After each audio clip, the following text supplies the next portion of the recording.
गांव के सुंदर से माहौल में चीकू एक प्यारा बच्चा था और जिज्ञासु बहुत था। उसे नई चीजें सीखने का बहुत शौक था। लेकिन आजकल उसका मन कहीं और भटक रहा था। वो गांव की जिंदगी से हट गया था और शहर जाना चाहता था और शहर जाके घूमना चाहता था। तभी उसके मामा की कॉल उसे आती है कि गर्मियों की छुट्टियां हो गई हैं। हाँ जी मामा जी, मैं शहर आऊंगा और बहुत सारे मजे करूंगा, शहर घूमूंगा। तभी चीकू खेत में जाता है और अपनी माँ को बोलता है, मैं शहर जाऊंगा, वहाँ बहुत मजे करूंगा, ऊंची ऊंची बिल्डिंगें देखूंगा, मॉल घूमूंगा, गाड़ियाँ देखूंगा, बहुत ही मजा आएगा। और माँ, मैं कुछ दिन वहीं रहने वाला हूँ और अपने दोस्तों को बताऊंगा कि मैं भी शहर घूम के आया हूँ, बहुत ही मजे किए। चीकू अगले दिन सुबह ही तैयार हो जाता है जल्दी उठकर और अपनी माँ से बोलता है कि माँ, मैं शहर जा रहा हूँ और आप अपना ध्यान रखना, मैं कुछ दिन वहीं रहूँगा।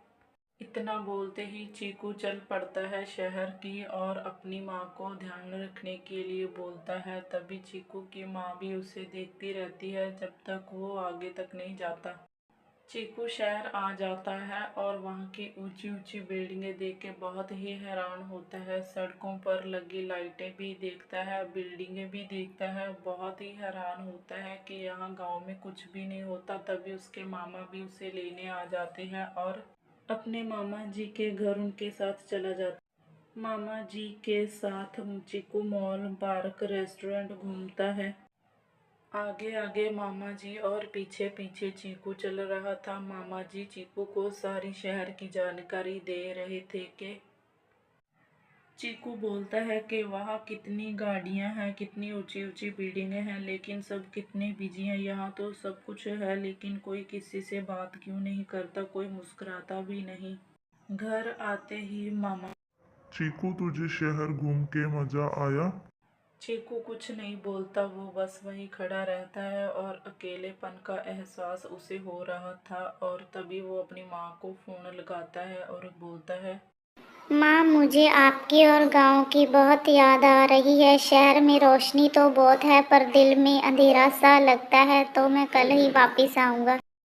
चीकू सुबह होते ही शहर से गांव के लिए निकल पड़ता है। वो अपनी माँ की ममता, दादी की कहानियाँ और गांव के मिट्टी को बहुत याद करता है और वो समझ जाता है कि शहर की चकाचौंध से कीमती गांव की सादगी होती है। और वो अपनी माँ को बताता है कि माँ, वहाँ फोन थे, कोई एक दूसरे से बात नहीं करता था, सभी फोन में बिजी थे। बड़ी बड़ी बिल्डिंगें थी लेकिन दिल सभी के खाली थे। गाड़ियों का शोर शराबा और सभी अपने अपने कामों में ही व्यस्त थे। मैंने आपको और अपने गांव को बहुत ही याद किया। दोस्तों, हर जगह की अपनी एक खूबसूरती होती है। शहर की चमक दमक, ऊंची इमारतें और तेज रफ्तार जिंदगी देखने में बहुत आकर्षक लगती है, लेकिन उसमें अपनापन, सुकून और वो आत्मनिर्भरता नहीं होती जो अपने गांव, अपने घर, अपने लोगों के बीच में होती है।